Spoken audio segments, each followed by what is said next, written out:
pecahan. Namun sekali lagi tetap saya ingatkan bahwa materi pecahan ini tetap sudah pernah dipelajari di tingkat SD. Tetap kita ajarkan juga walaupun sudah pernah kalian kenal di SD, supaya lebih mantap lagi di SMP dan supaya lebih ingat lagi tentang pelajaran pecahan. Terima kasih. Saya memulai pelajaran hari ini tentang pecahan. Baik, pecahan adalah bilangan yang dapat dinyatakan dalam bentuk A per B, dengan A dan B adalah bilangan bulat, dengan A per B adalah A dan B adalah bilangan bulat, dan B tidak boleh sama dengan 0. Di mana untuk bilangan A disebut pembilang dan bilangan B disebut penyebut. Nih, A pembilang dan B penyebut. Dan itu sudah pasti kalian tahu. Yang selanjutnya kita masuk kepada proses penyelesaian pecahan-pecahan. Yang pertama adalah pecahan senilai. Pecahan senilai adalah pecahan yang memiliki nilai yang sama jika pembilang dan penyebutnya jika dikali atau dibagi dengan bilangan yang sama. Jika pembilang dan penyebutnya dikali atau dibagi dengan bilangan yang sama. Nah, artinya pembilang dan penyebutnya harus dikalikan dengan bilangan yang sama supaya tetap mempunyai nilai yang sama jika dikalikan dan dibagikan. Ini contohnya, tentukan dua pecahan yang senilai dengan 2/3. Tentukan dua pecahan yang senilai dengan 2/3. Perhatikan contoh yang Bapak berikan ini saya ambil angka yang sederhana, 2/3 dikali 2/2. 2/3 dikali 2/2. 2/3 dikali 2/2 sama dengan 4/6. 2 kali 2 4, 3 kali 2 6. Contoh yang kedua, nilai yang kedua, 2/3 dikali 3/3. Berarti 2 kali 3 6, 3 kali 3 9. Nah, inilah pecahan senilai dari 2/3, yaitu jadi pecahan yang senilai dengan 2/3 adalah 4/6 dan 6/9. Karena 2 yang diminta, maka 2 yang kita buatkan. Ya, itulah contoh untuk proses yang jika dikali. Nah, kita nanti contoh yang kedua yaitu proses yang jika dibagi. Coba kita lanjutkan contoh yang kedua. Ya, kita lanjut ke contoh yang kedua. Ini tentukan bentuk yang paling sederhana dari pecahan-pecahan berikut. Yang A 24/56 dan B 175/225. Nah, jika dia dinyatakan dalam proses pertanyaan pecahan yang paling sederhana, maka prosesnya secara otomatis maka dia akan dikecilkan atau dibagi. Nah, kita bagilah bilangan 24/56 dengan bilangan yang sama sesuai dengan pengertian pecahan tadi. Ya, kita buat pengertian pecahan senilai tadi. 24/56. Nah, kita bagi dengan bilangan yang sama. Mau bagi berapa? Paling mudah kita bagi dengan angka yang paling kecil, yaitu 2. 24 bagi 2 berapa? 12/28. Ternyata 12 dengan 28 masih bisa kita sederhanakan lagi. Bagi lagi dengan 2. Bagi lagi dengan 2. 12 bagi 2. Nah, bagi lagi dengan 2. Nah, bagi dengan 2. 6/14. Ternyata 6/14 juga masih bisa kita kecilkan lagi. Kita bagi lagi dengan 2. Nah, ternyata jawabannya 3/7. Ternyata 3/7 tidak bisa dikecilkan lagi. Nah, inilah jawaban dari 24/56. Itu bentuk sederhananya sama dengan 3/7. Nah, jika kamu sudah pintar atau sudah paham tentang pembagian penyederhanaan ini, kalian tidak perlu membagikan dengan bilangan-bilangan yang kecil seperti ini. Bisa langsung ke bilangan yang sudah bisa yang besar. Menurut kalian bagus, menurut kalian tahu, langsung aja ke pecahan pembagian yang besar. Itu karena Bapak masih memberikan pembelajaran, makanya saya memulai dari angka yang kecil. Nah, selanjutnya yang B.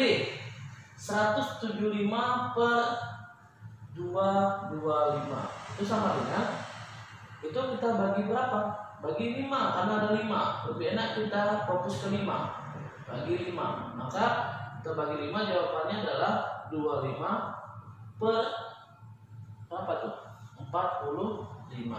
Nah, ternyata masih bisa lagi dibagi. Bagi berapa? Bagi 5 lagi. Bagi 5 lagi sama dengan 5 per 9. Jadi untuk 175 per 225 itu sama dengan 5 per 9. Nah, inilah bentuk sederhana yang diharapkan dari contoh soal A dan B. Semoga kalian paham tentang pecahan senilai. Semoga kalian paham tentang pecahan senilai dikali dan dibagi. Dikali kan untuk menghasilkan bilangan yang lebih besar namun tetap sama nilainya. Dibagikan untuk menghasilkan bilangan yang lebih kecil namun tetap sama nilainya. Terima kasih untuk pecahan senilai. Cukup sampai di sini. Kita lanjutkan dengan membandingkan dua pecahan. Baik, kita lanjut kepada materi membandingkan dua pecahan. Perhatikan baik-baik anakku sekalian. Di sini ada huruf yang diberikan sebagai simbol untuk menyatakan membandingkan dua pecahan. Lihat, A per B. Ini lambangnya seperti ini. Arahnya ke depan, ke kanan, ke belakang. Ini seperti ini. Mungkin sudah kalian pernah dengar. Saya bacakan langsung. A per B dibaca A per B lebih dari C per D. Lambangnya seperti ini.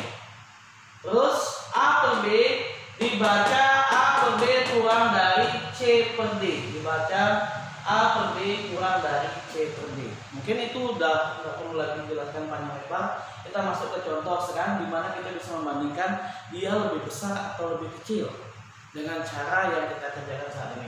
Tentukan hubungan antara pasangan pecahan berikut. A 3/4 dan 3/5. Nah, cara mengerjakannya ini biasanya ada dua cara.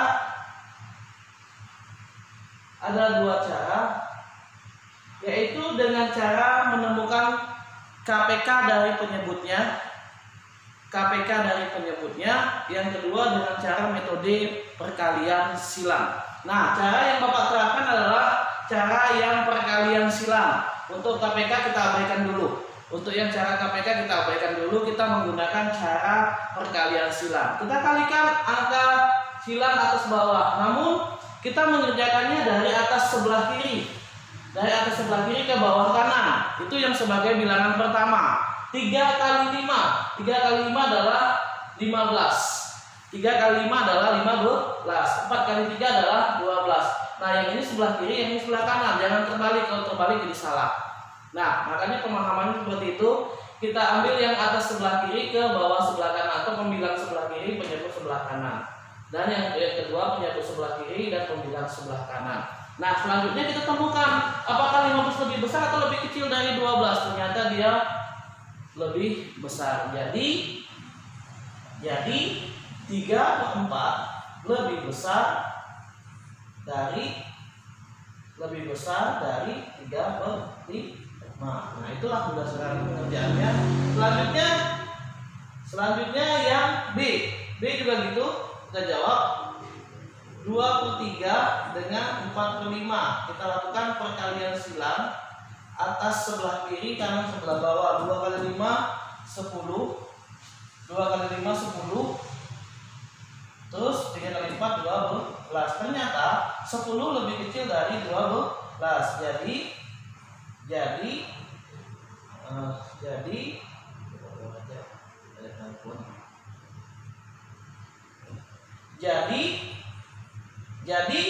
2/3 lebih kecil dari 4/5. Nah, seperti itulah penyelesaian dengan membandingkan dua pecahan. Mana yang lebih besar dan mana yang lebih kecil dengan metode kali silang. Dengan catatan harus paham mana yang dulu kita kalikan, yaitu sudut sebelah kiri dengan atas dengan bawah sebelah kanan. Itu yang pertama. Selanjutnya yang keduanya bawah sebelah kiri dan atasnya sebelah kanan. Kalau terbalik dia akan salah. Pahami itu. Terima kasih. Kita lanjutkan ke contoh yang kedua dengan mengurutkan bilangan. Nah, ini yang kita pakai dengan menggunakan KPK. Oke. Nah, contoh yang kedua. Ya, kita masuk ke contoh yang kedua. Susunlah deret pecahan berikut dalam urutan naik. Ini kita kasih A saja. 7/8, 3/4, dan 11/12. Untuk melakukan urutan naik, dia syaratnya adalah penyebutnya harus sama. Untuk melakukan susunan deret pecahan, itu syaratnya adalah penyebutnya harus sama. Maka kita jawab dengan menentukan KPK dari penyebutnya. Yuk kita coba dulu. Kita tulis lagi angkanya. Nah, seperti ini. Namun untuk penyebutnya kita buat di bawah, ulang lagi. Nah, seperti ini. Nah, berapa penyebut 8, 4, dan 12 untuk menjadikan KPK-nya? Nah, KPK-nya kerjakan di buku coretan saja. Nanti setelah ketemu baru kita tulis di bawah ini. Ya, setelah itu kita coba berapa KPK 8, 4, dan 12. Maka kalian akan menjawab yaitu tentang 24. 24 ini sudah Bapak cari. 24. Nah, setelah itu kita kalikan 24 itu berapa? Kali 3. Ya, kali 3. 8 kali berapa? 24. 24 3 ya. 3. Nah, 3 ini kita kalikan ke sini. 3 kali 7 berapa? 21. Ya, seperti itu. Nah, selanjutnya 24 kali berapa? 4 kali berapa? 24 kali 6. 6-nya kita kali ke sini. Jadi 18. Lalu di sini juga 12 kali berapa? 24 kali 2. 2-nya kita kali ke sini. Jadi 22. Barulah kita bisa mengurutkan bilangannya. Mana yang lebih kecil pembilangnya, itulah yang paling kecil. Mana yang lebih besar pembilangnya, itulah yang paling besar. Nah, kita jawab urutan naik adalah mana? 18. Berarti kita ambil 3/4. Kita kasih lambang seperti ini aja. Lebih kecil dari 7/8, lebih kecil dari 11/12. Nah, inilah cara mengurutkan bilangan menggunakan lambang lebih besar dan lebih kecil. Untuk mengurutkan bilangan, saya tekankan lagi, adalah dengan menyamakan penyebutnya menggunakan KPK.